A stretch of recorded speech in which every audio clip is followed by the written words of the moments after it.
Morning student, આજના video લેક્ચરમાં પણ આપણે ફિનોલની રાસાયણિક પ્રક્રિયાઓમાં થિયોરિટિકલ પણ કેટલીક પ્રક્રિયાઓ બહુ અગત્યની છે જે બોર્ડની પરીક્ષા માટે પણ તમને કામ લાગશે. નીટની સાથે સાથે જેડબલઈની સાથે સાથે તો એવી પણ કેટલીક આપણે રિએક્શન ત્યારે હાલ આપણે લેવાના છીએ. એમાં કેટલીક પ્રક્રિયાઓમાં સૌથી પહેલી ઇમ્પોર્ટન્ટ રિએક્શન એ છે કોલ્બે રિએક્શન. ફિનોલની કોલ્બે પ્રક્રિયામાં સેલિસિલિક એસિડનું ઉત્પાદન કરવા માટેની આ પ્રક્રિયા છે. સેલિસિલિક એસિડ એ આ ચેપ્ટરમાં અગાઉ આપણા વિડિયો લેક્ચરમાં આવી જાય છે. આ પ્રક્રિયામાં ફિનોલની સૌથી પહેલા NaOH સાથે પ્રક્રિયા થાય. As you know phenol acidic છે ને NaOH બેઝિક છે. એટલે અહીંથી H ને અહીંથી OH પાણીનું અણુ દૂર થઈ જાય એટલે અહીંયા બની જશે સોડિયમ ફિનોક્સાઇડ. આ જે સોડિયમ ફિનોક્સાઇડ છે એના દ્રાવણમાં CO2 વાયુ પસાર કરવામાં આવે છે. તો આ જે CO2 વાયુ છે એ O અને Na વચ્ચેના ભાગની અંદર એ પોતે ઉમેરાઈ જાય છે. વચગાળાની પોઝિશન લખીએ છીએ. પરિણામે OCOO Na આનું આપણે નામ આપવું હોય તો આપી શકાય. ફિનાઇલ અને કોચ ફિનોક્સી સોડિયમ અને ફોર્મિક એસિડમાંથી બન્યું છે. ફોર્મિક એસિડ HCl બન્યું છે એટલે આનું નામ થાય ફિનોક્સી સોડિયમ ફોર્મેટ.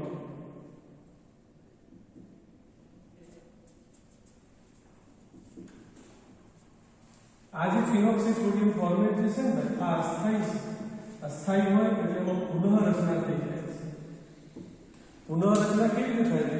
તો આ COO Na વાળું જે ગ્રુપ છે એ અહીંયા ઓર્થો પોઝિશન ઉપર ઉતરી જાય. અહીંથી જે H છૂટો પડે આને મળી જાય એટલે આ પ્રકારની રચના આપણને જોવા અહીંયા OH થઈ જાય. અહીંથી છૂટો પડેલો હાઇડ્રોજન અને અહીંયા આપણને જોવા મળશે COO Na.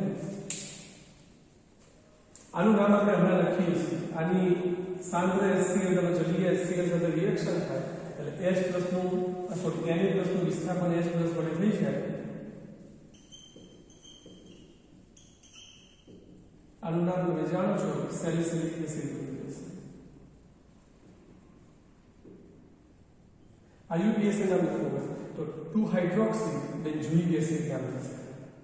જો આનું નામ સેલિસિલિક એસિડ હોય તો ઊંધું વિચારો આ સેલિસિલિક એસિડમાંથી આ પદાર્થ કેવી રીતે બને તો COOH નું કોઈ બેઝ વડે તટસ્થીકરણ કરવાથી આવે એટલે સેલિસિલિક એસિડમાં સોડિયમ ક્ષાર કહેવાય. આ પદાર્થ જે છે ને એ સેલિસિલિક એસિડનો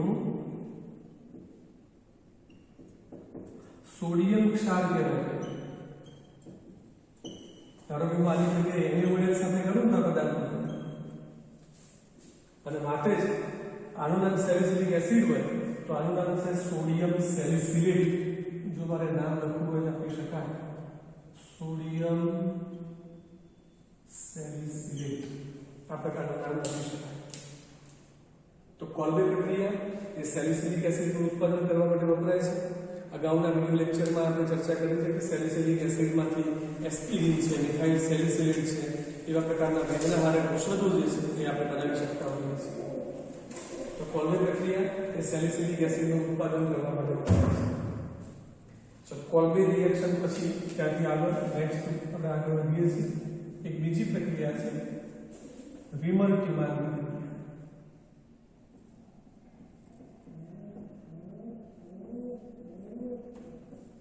વિમર-ટીમાન પ્રક્રિયા આ પણ બોર્ડની એક્ઝામ માટે બહુ ઇમ્પોર્ટન્ટ રિએક્શન છે. આ પ્રક્રિયામાં ફિનોલની NaOH અને ક્લોરોફોર્મ સાથે રિએક્શન થાય છે. ફિનોલની NaOH અને ક્લોરોફોર્મ સાથે રિએક્શન થાય. સૌથી પહેલા ફિનોલ અને NaOH ની રિએક્શન તમને જાણીએ છીએ. સોડિયમ ફિનોક્સાઇડ બની જવાનું છે that is group very sodium phenoxide બની. હવે ખાસ સમજો આ જે ક્લોરોફોર્મ છે ને એ ક્લોરોફોર્મમાંથી CCl2 નામનો કેન્દ્રાનુરાગી છૂટો પડે છે. આમાંથી CCl2 નીકળી જાય વધે શું બન્યું CCl2 એક Cl અને એક HCl2 થઈ જશે અને આ જે CCl2 છે એ પોતે ઓર્થો પોઝિશનમાં જોડાઈ જાય છે. ઓર્થો પોઝિશનમાં જ્યારે CCl2 જોડાય અહીંથી શું છૂટું પડેલું H એટલે અહીંયા આપણે લખીશું CHCl. ફરીથી યાદ આમાંથી કયો કેન્દ્રાનુરાગી છૂટો પડ્યો? CCl2. CCl2 ઓર્થો અને પેરા બંને પોઝિશનમાં જોડી શકે, પણ ઓર્થો એ વધારે સ્ટેબલ છે. કેમ? એનું રીઝન પણ આપણે હમણાં જોવાના છે. અને જ્યારે CCl2 જોડાય અહીંથી હાઇડ્રોજન છૂટો પડે, માટે CHCl2 નામનો વિભાગ ઓર્થો પોઝિશનમાં અહીં જોડાશે.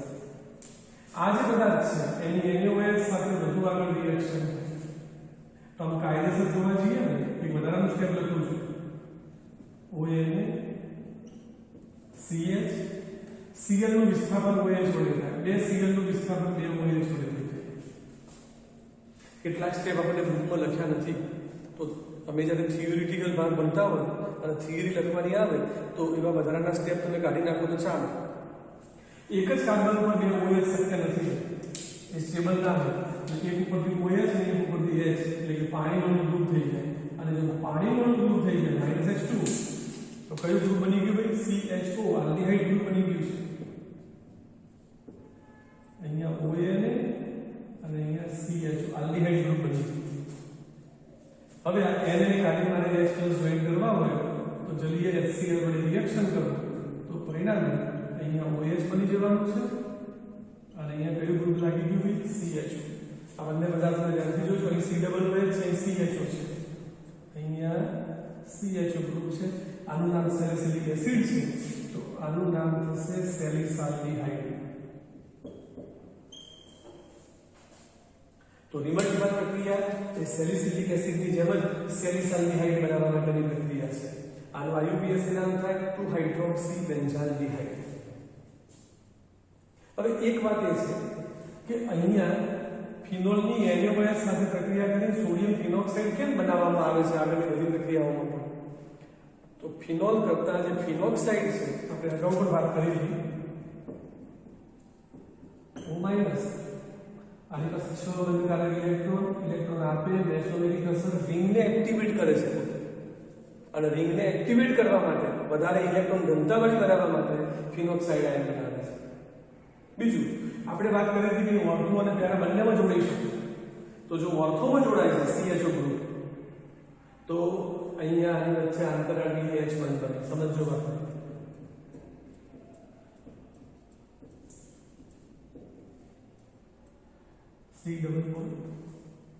CHO અને અહીંયા હાઇડ્રોજન, તો આની વચ્ચે આકર્ષણ શક્ય છે અને આકર્ષણના કારણે ઓર્થો પોઝિશનની અંદર એ બધું જોડાતું હોય છે. અહીંયા આમ તો જોવા જઈએ તો ONA છે, ONA એટલે O-, એટલે આકર્ષણના કારણે ઓર્થો પોઝિશનની અંદર ત્યાં CHO ગ્રુપ એ પોતે જોડી રહ્યા છે. પેરા પોઝિશનની નિપજ મળે પણ એ ઘણી ઓછી મળતી હોય છે. ચલો, બે રિએક્શન જોઈએ આપણે, કોલ્બી પ્રક્રિયા અને રિવર્સિબલ. ત્યાંથી આગળ લઈએ છીએ હજુ આપણે નંબર 3. એક રિએક્શન છે ફિનોલની Zn પાવડર સાથે રિએક્શન કરવામાં આવે. પરિવર્તન માટે બહુ અગત્યનું હોય. ફિનોલની ઝિંક ડસ્ટ Zn ડસ્ટ સાથે ગરમ કરવામાં આવે. તમને બધાને ખબર છે કે Zn ની સંયોજકતા +2 છે. માટે Zn +2 અને એક O- એટલે Zn દૂર થઈ જાય -Zn અને હાઇડ્રોજન એ આની અંદર ઉમેરાઈ જાય. પરિણામે નિપજ પડશે આપણને બેન્ઝીન. ફિનોલની Zn પાવડર સાથે જો તમે રિએક્શન કરશો તો Zn નો ગ્રુપ થઈને બેન્ઝીન મળશે. અને બેન્ઝીનની આપણે ઘણી બધી પ્રક્રિયાઓ પહેલા પણ ભણેલા છે. એટલે મારે ફિનોલમાંથી કોઈ રિએક્શન કરીને પદાર્થ બનાવવો છે, જેમ કે મારે ફિનોલમાંથી નાઇટ્રોબેન્ઝીન બનાવવું છે, મારે ફિનોલમાંથી નાઇટ્રોબેન્ઝીન, તો ફિનોલમાંથી પહેલા શું બનાવવું પડે ભાઈ? બેન્ઝીન. અને પછી બેન્ઝીનની આગળ તમે રિએક્શન કરો છો તો તમારે નાઇટ્રોબેન્ઝીન, બેન્ઝીન સલ્ફોરિક એસિડ જે પદાર્થ બનાવવો હોય એ તમે બનાવી શકો છો. એક અન્ય એક રિએક્શન જોયું છે ફિનોલનું ઓક્સિડેશન.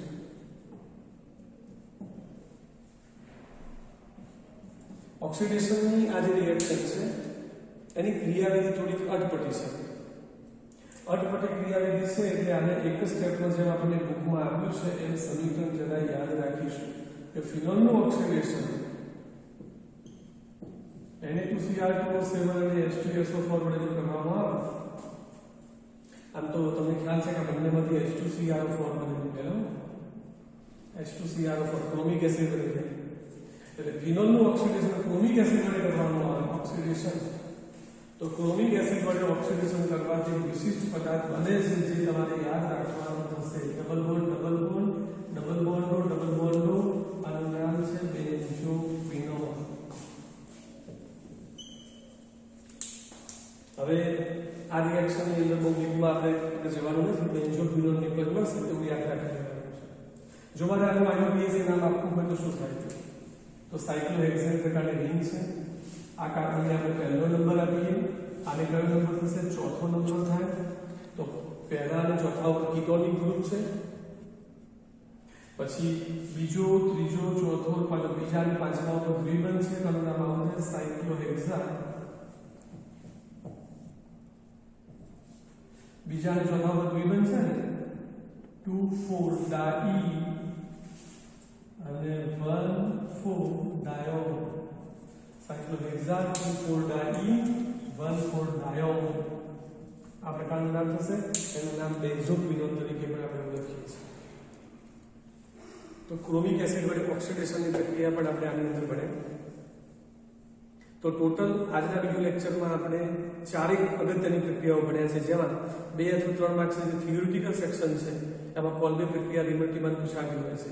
ફિનોલની ઝેડન પાવડર સાથેની પ્રક્રિયા એ પોતે પરિવર્તનમાં ખૂબ અગત્યની છે, અને સાથે સાથે બેન્ઝોક્વિનોન જે બને છે એ પણ એમસીક્યુ વગેરેમાં પ્રક્રિયા ખૂબ કામની છે. આ સિવાય કેટલાક ઔદ્યોગિક ઉત્પાદનની વાતચીત કે આલ્કોહોલ ફિનોલ જેની થોડીક ચર્ચા આના પછીના વિડિયો લેક્ચરમાં આપણે કરીશું. ત્યાં સુધી આવશે.